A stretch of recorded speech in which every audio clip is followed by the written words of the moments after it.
Hi friends, நான் உங்கள் ஆனந்த். நெற்பயிரினுடைய நாற்றங்காலில் முதல் 10 அல்லது 15 நாட்களில் முளைக்கக்கூடிய களைகளை எப்படி கட்டுப்படுத்துறது அப்படிங்கிற முறையை தான் நாம் பார்க்க போகிறோம். நெல் விதைத்து 10லிருந்து 15 நாட்கள் பார்த்திங்கன்னா நெல்லினுடைய நாற்றங்காலில் நிறைய களைகள் முளைக்கும்.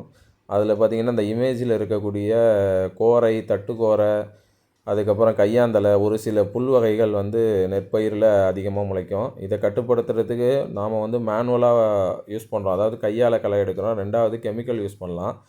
இந்த கெமிக்கல் பிஸ்பைரிபாக் சோடியம் 10% SE அப்படிங்கிற ஒரு கெமிக்கலை யூஸ் பண்ணலாம். இந்த பிஸ்பைரிபாக் சோடியம் 1 லிட்டர் தண்ணிக்கு 1 mlங்கிற வீதம் நெல் விதைத்து 10லிருந்து 15 நாட்களில் தெளித்தா நாற்றங்காலில் இருக்கக்கூடிய களைகளை நல்ல முறையில் கட்டுப்படுத்தலாம். இதையே நாம் அதாவது 20 to 25 நாட்களில் யூஸ் பண்ணும்போது சரியான ரிசல்ட் கிடைக்காது.